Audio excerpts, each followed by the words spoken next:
YouTube. Yep. So I've recovered from my meat sweats last night. Yeah, sorry, no live stream. We'll definitely make a point of doing it this week. I was even thinking about I couldn't face the drinking, but I was thinking I could maybe set up the, you know how we look online or something like that. Or you sit down, bring shit up on the screen thing. But I need to work out how to do that first. I just fell asleep at 9 o'clock last night. Anyway, so Ashdown amps. I've actually been looking at a few Ashdown amps. I seem to remember them just coming out, and I remember them having a VU meter. That way, other internet. If that make it maybe see it a bit better. Doesn't seem to be very high resolution. That way, that was £6. That webcam that's pointing at the amp. Maybe if I did the lights a bit better. But anyway, turn that one off. Well, now it's a dark and you can't see anything. I'll turn this one on.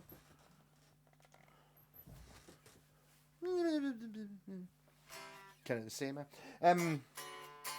Yeah, so this is a G40R.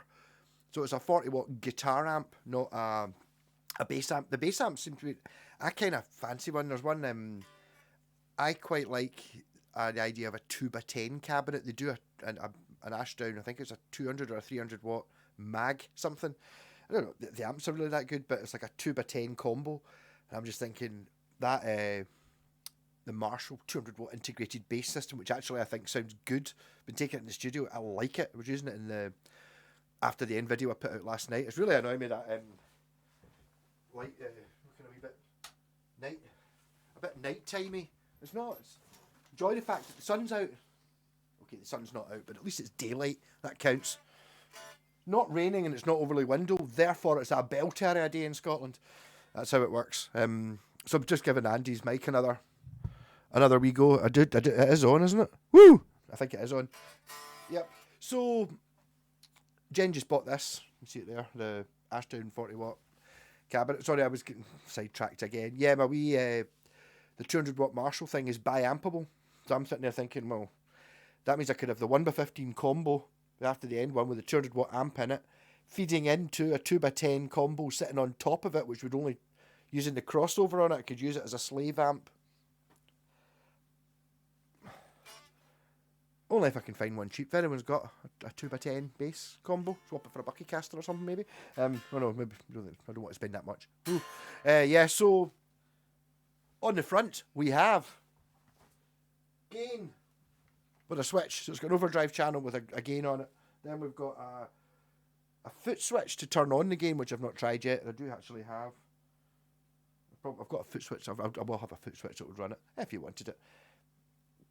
Problem is, but nowadays, to be honest, by the time you bought a foot switch, you're going to get a foot switch for a tenner, maybe 15, 20 quid. For that, you can get one of those Temu rat pedals, which instead, 'tis what I would do. Not even tried it with the rat pedal. I basically turned it on to make sure it works. So 40 watt, 10-inch speaker. We've got treble, middle, bass, volume, and reverb. I assume it's got a reverb tank in it. And then it's got a VU meter. Bridge pickup, the Kraken, so Telecaster. No reverb, no pedals on. Reverb.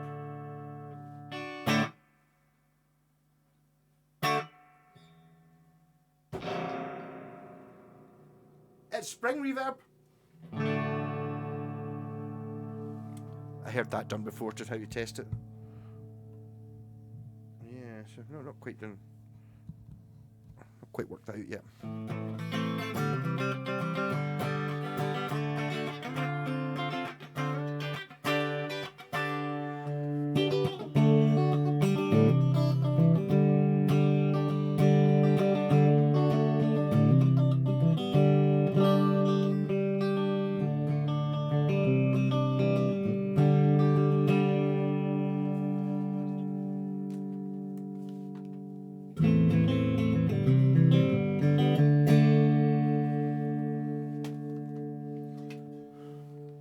Check and see if it's working.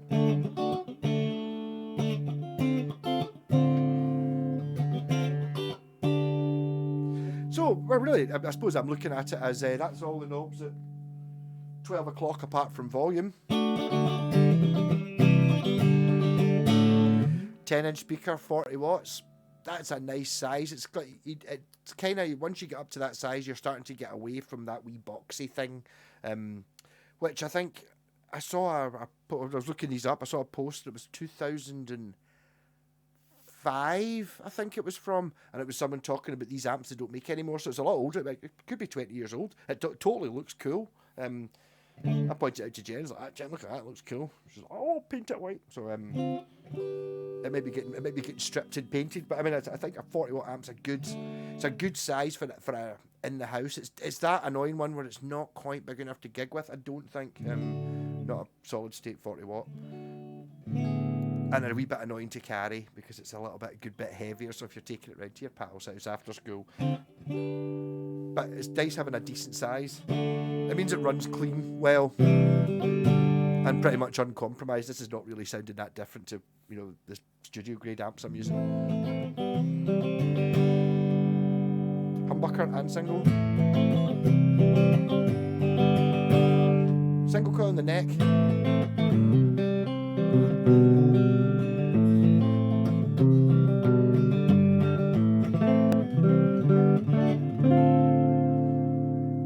Right, so, and then super distortion.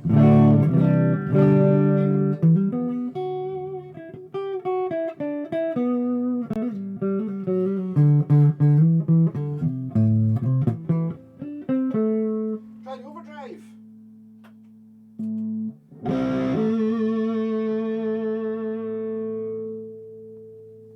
So overdrive at 12 o'clock, bridge pickup.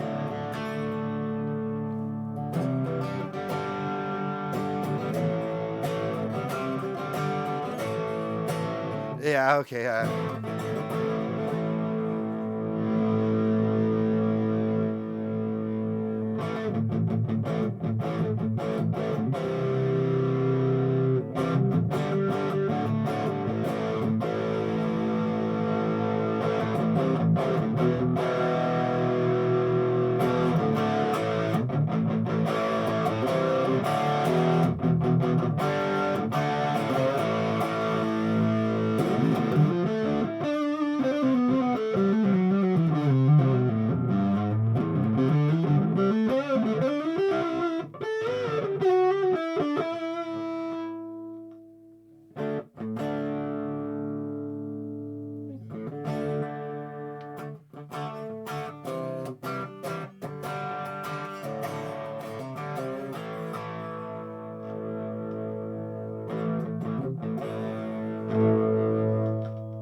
I'm not sure how useful the foot switch would be to switch between that. I'm having to do quite a lot of, as soon as I turned it on, it's like, where's all the high end gone? So I'm putting a pillow in front of it. This is a very trebly guitar as well, when it wants to be.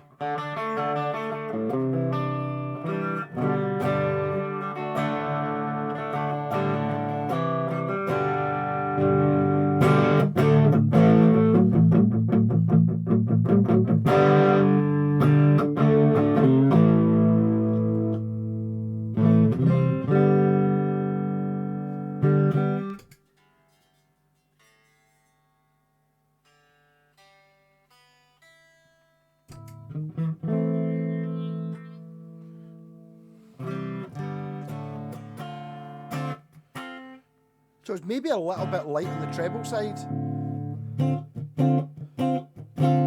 Got a wee bit of wool to it there. Only because I'm used to this guitar having none wool.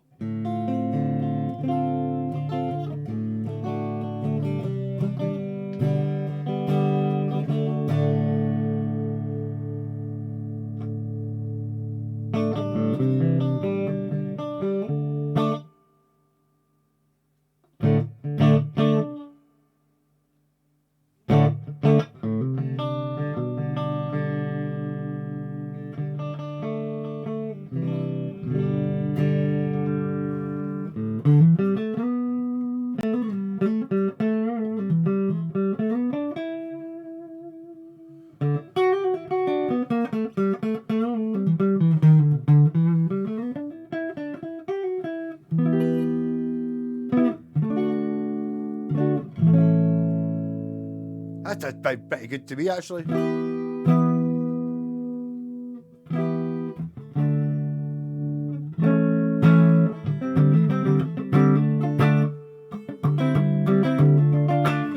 What I foresee this amp being useful for in this day and age is you're going to run your pedals into it. It's basically just going to be an amp for the house, isn't it? So you're looking for a clean platform. So even having the reverb on it, mind you, there's something about if you're going to record all analog.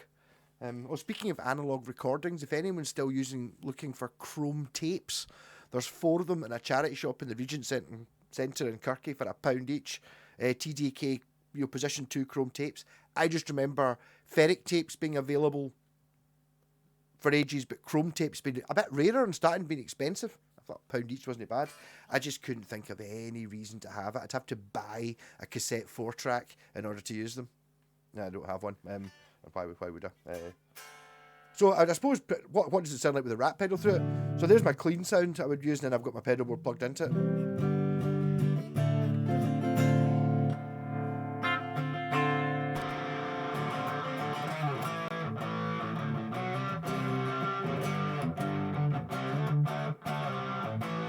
Yep, so this needs to be... The pedal needs to be set for it. It doesn't... That's suddenly just showed the limitations of the 110-inch speaker. Mind you, the Thingy does it. I think one of the problems with speakers is you've got to be running them loud enough to get all the frequencies out. I've noticed the wee Laney I've been using in the studio, having it up at 3/4 bung, it sounds amazing. It's so clear and awesome, which you don't really get when it's running at low volumes. Whereas this is... There's a wee bit of mild crunch, but that's a rat pedal, you know? A bit boxy, perhaps.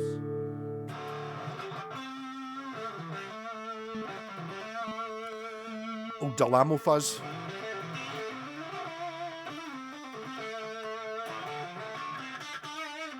Sounds pretty good with that.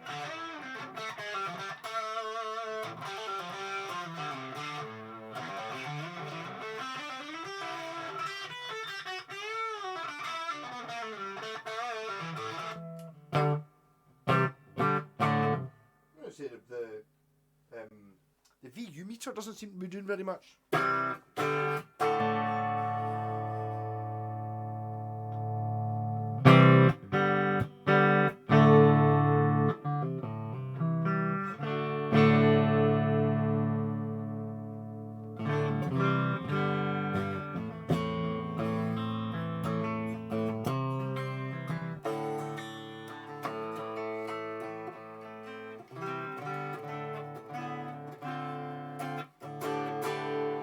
Yeah, no, I mean, sounds good. I think I would probably...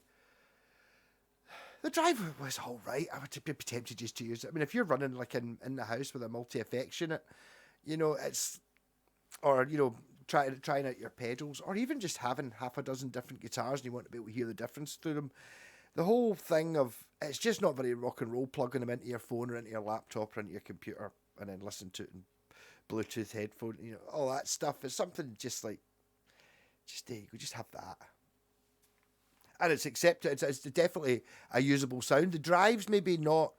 There's some usable drive sounds, but more I think in the sort of lower end of drive. Plus you need to EQ them. But I think the bare bones is there for just being a pretty good in the house clean sound. You know what I mean? It's like no matter how fancy, my pal Ronnie was up with one of those wee mini Sparks. You know, can't they do that? It can sound like it's amazing for what it is. The thing fits in your pocket and it sounds like an amp, but that's moving air and stuff. It's a completely different kettle of fish. Completely uncomparable. It's so much better. But I just think that sounds...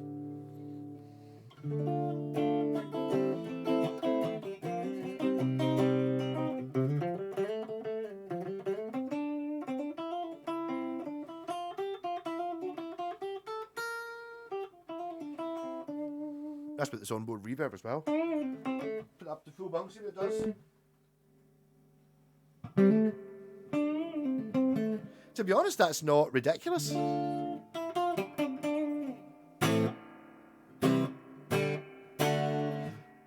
I would still class it. So that's the reverb at full bung. Somebody's thought about this.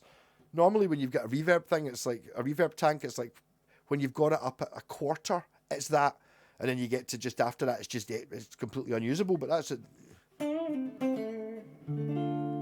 That's perfectly nice.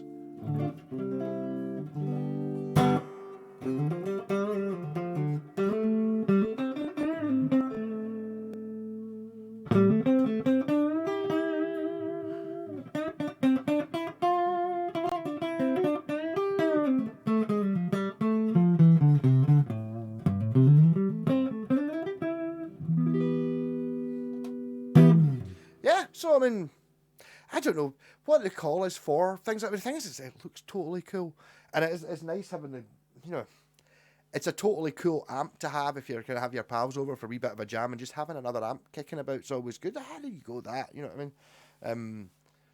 It would totally excel if you were having like, you know, like a jam with your pals with, you know, like acoustic guitars were involved. So that's the sort of volume level you're at. Something like that will sound great because it's got some girth to it, rather than, you know, like a wee Black Star Fly or anything smaller than that. Just having a bit of buzz just for the clean sound will sound much better. You know, it doesn't sound thin and weedy. It does sound quite robust.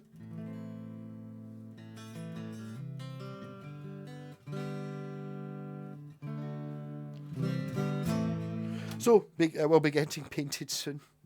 Catch you later.